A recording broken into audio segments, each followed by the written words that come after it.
প্রোটিনে ভরপুর সয়াবিন দানা আমরা নানাভাবে খেয়ে থাকি। সয়াবিন দানার বড়া, সয়াবিন দানার কাটলেট, সয়াবিন দানার ঘুগনি, নানা ধরনের পদ রান্না করা যায়। কিন্তু আজকে আপনাদের জন্য খুবই কম তেল মশলায় একটা রান্না এনেছি। উচ্চ প্রোটিনযুক্ত এই সয়াবিন দানা রোজকার খাদ্য তালিকায় রাখা অত্যন্ত জরুরি। নমস্কার, আমি শ্রীপর্ণা। অমৃতকুম্ভ চ্যানেলে আপনাদের সবাইকে স্বাগত জানিয়ে আজকের রেসিপি শুরু করছি। আজকের রেসিপি সয়াবিন দানার ঘুগনি। সয়াবিন দানার ঘুগনি বানানোর জন্য এই দানাকে কমপক্ষে 8 ঘন্টা ভিজিয়ে রাখতে হবে। আমি সেজন্য আগের দিন রাত্রে এটাকে জল দিয়ে ভিজিয়ে দিয়েছিলাম। দেখুন, সয়াবিন দানাগুলো এরকম দেখতে হয়। সয়াবিন দানা জল দিয়ে ভিজিয়ে দিলাম। পরের দিন সকালে দেখাচ্ছি সয়াবিন দানাগুলো কতটা ফুলে গেছে। দানাগুলো এরকম দেখতে হয়েছে। এবারে এগুলোকে ভালো করে জল দিয়ে ধুয়ে সেদ্ধ করে নেব। 4-5 জল পাল্টে ধুয়ে নিয়ে একটা প্রেসার কুকারে নিয়ে নিচ্ছি। এখানে আমার 1.5 কাপ মতো সয়াবিন ছিল, তার জন্য আমি 1/2 চামচ নুন দিয়ে দিচ্ছি। পরিমাণ মতো জল দিয়ে দিলাম। সয়াবিন দানা ডুবে যাওয়ার পর 1 গাঁট জল থাকবে, এই রকম মাপ দেখে জল দেওয়ার পর নুনটা গুলে দিয়ে প্রেসার কুকারে ঢাকা দিয়ে সেদ্ধ করে নিচ্ছি।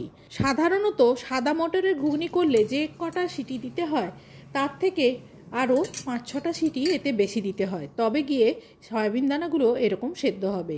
প্রেসার কুকারের ঢাকা খুলে যদি দেখেন সয়াবিন দানাগুলো এরকম সেদ্ধ হয়নি, তাহলে আরও কয়েকটা সিটি দিয়ে দেবেন। মিডিয়াম ফ্লেমে একটা কড়াই সর্ষের তেল দিয়ে বসিয়ে দিয়ে 1 চামচ গোটা জিরে আর কিছু শুকনো লঙ্কা ছিঁড়ে দিয়ে দিলাম। একটা তেজপাতা ছিঁড়ে দিয়ে দিচ্ছি। ফোড়নগুলো ভাজা হলে কুচনো পেঁয়াজ দিয়ে দিলাম। খুন্তি দিয়ে নাড়াচাড়া করে পেঁয়াজটা হালকা ভেজে নেব। পেঁয়াজে হালকা গোলাপি রং ধরলে 5-6 কোয়া রসুন থেতো করে দিয়ে দিচ্ছি এর মধ্যে। রসুন পেঁয়াজ একসাথে ভালো করে নেড়েচেড়ে ভেজে নেব। পেঁয়াজ রসুনটা ভাজার পর সোনালি রং হয়ে গেছে। এখন দিয়ে দিচ্ছি এর মধ্যে টমেটো কুচি। অর্ধেকটা টমেটো কুচি করে দিয়েছি। আর দিচ্ছি আদা বাটা। এখানে আমি 1 চামচ আদা বাটা দিয়েছি। দিয়ে দিচ্ছি 1 চামচ নুন। পরিমাণ মতো হলুদ গুঁড়ো দিয়ে দিলাম। ধনে গুঁড়ো 1 চামচ দিচ্ছি। 1/2 চামচ জিরে গুঁড়ো দিলাম। শুকনো লঙ্কা গুঁড়ো 1/2 চামচ দিয়ে একটু জল দিয়ে দিচ্ছি। এবারে মশলাটা কষতে থাকবো। যতক্ষণ না তেল ছাড়ে ততক্ষণ মশলাটা কষিয়ে নেব। আপনারা নিশ্চয়ই খেয়াল করেছেন তেলের পরিমাণ আমি খুবই কম ব্যবহার করেছি এবং মশলারও পরিমাণও খুবই কম দিয়েছি। আপনারা যদি এটাকে মশলাদার করতে চান তাহলে তেলের পরিমাণ বাড়ানোর সঙ্গে ফোড়নে গোটা গরম মশলা কিছু দিয়ে দেবেন আর গুঁড়ো মশলাগুলো পরিমাণটা বাড়িয়ে দেবেন। এছাড়া রঙটাকে আরও লাল করার জন্য শুকনো লঙ্কা গুঁড়োর সাথে অল্প পরিমাণ কাশ্মীরি লঙ্কার গুঁড়ো ব্যবহার করতে পারেন। ইতিমধ্যে মশলা থেকে তেল ছেড়ে এসছে। এবারে দিয়ে দিচ্ছি এর মধ্যে টক দই। আমি এখানে 2 চামচ ফ্যাটানো টক দই ব্যবহার করেছি। টক দই দেওয়ার পরে মশলাটা আবারও কিছুক্ষণ কষিয়ে নেব। যখন পুরোপুরি কষানো হয়ে যাবে তখন এর ওপর থেকে এভাবে তেল ছেড়ে আসবে। তেলটা ছেড়ে এলে বুঝতে হবে মশলা পুরোপুরি কষানো হয়ে গেছে। এবারে দিয়ে দেবো এর মধ্যে ডুমো করে কেটে রাখা আলু। একটা বড় সাইজের আলু ছাল ছাড়িয়ে ধুয়ে ডুমো করে কেটে দিয়ে দিয়েছি। এবারে আলুটা মশলার সাথেই কষতে থাকবো। আমি খুব সহজভাবেই রান্নাটা করছি আর তেলটাও যাতে কম লাগে সেই জন্য আগে তেলে আমি আলুটা ভাজলাম না, একেবারেই আলুটা কষিয়ে নিচ্ছি। প্রোটিন সমৃদ্ধ একটি খাবার খুব কম তেল মশলায় রান্না করে অথচ সুস্বাদু করা যায়, সেই প্রসেসটা আমি আপনাদের কাছে আজকে তুলে ধরছি। এইভাবে রান্নাটা করলে আপনাদের প্রোটিনটাও খাওয়া হবে অথচ মশলাদার হবে না, কিন্তু সুস্বাদুও হবে।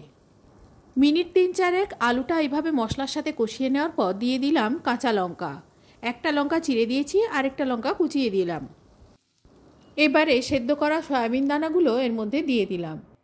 মশলা আর আলুর সাথে সয়াবিন দানাগুলো ভালো করে মিশিয়ে নিয়ে বেশ খানিকটা জল দিয়ে দিলাম। ঢাকা দিয়ে রান্না হতে দেব। আলু সেদ্ধ হওয়া পর্যন্ত রান্না করে নেব। মিনিট 3-4 পর ঢাকা খুলে দেখাচ্ছি কেমন হয়েছে দেখতে। এখন আলুগুলো সেদ্ধ হয়ে গেছে। গোটা কয়েক আলু একটু স্ম্যাশ করে দিচ্ছি। নুনটা চেক করে নিয়ে নুন ঝাল সব কিছু অ্যাডজাস্ট করার জন্য 1 চামচ চিনি দিয়ে দিচ্ছি। চিনিটা গুলিয়ে নিয়ে এর মধ্যে দিয়ে দিচ্ছি 1/2 চামচ গরম মশলা গুঁড়ো। গরম মশলা রেসিপির লিঙ্ক ডেসক্রিপশান বক্সে পেয়ে যাবেন।